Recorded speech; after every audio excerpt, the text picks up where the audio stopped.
Hello，大家好，我是维修工小张。今天跟大家聊一下，就是说上门维修碰到的一些问题，就是说有些是细节问题，大家就是说有做这方面的一定要注意，就是说刚做的也要注意。大家，我也是按吃一堑长一智吧，等于说一个工作白跑一趟还赔了50块钱，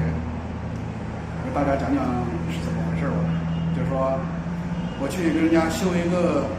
电柜，等于说里边有一个按键。就说坏了，不行了，因为缺乏经验，过去也没有试机器，就说直接打开了电柜就去把那个按键拆了。刚开始想的就是我自己的思路啊，就是没什么经验，刚做嘛。去了谁知道那电柜一打开，它那个门呐，就是长时间生锈，一打开那门一下就掉了，哇，甩出来很多线头就断了。啊，这一下我都懵了，你知道吗？本来只是换个开关而已，这一下还要跟人家接线。这开关我去买了开关，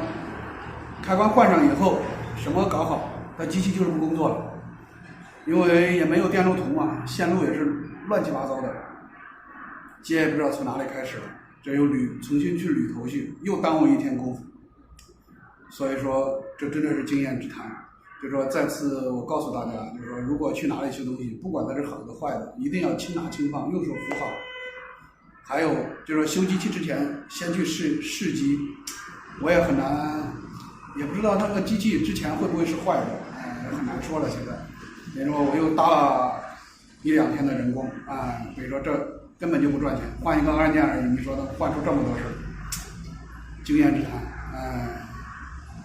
望大家看到以后、听到以后，就说也会吸取一点，就说自己下次做事的时候，真的是这就是经验之谈，花钱买教训。好了，今天就说到这。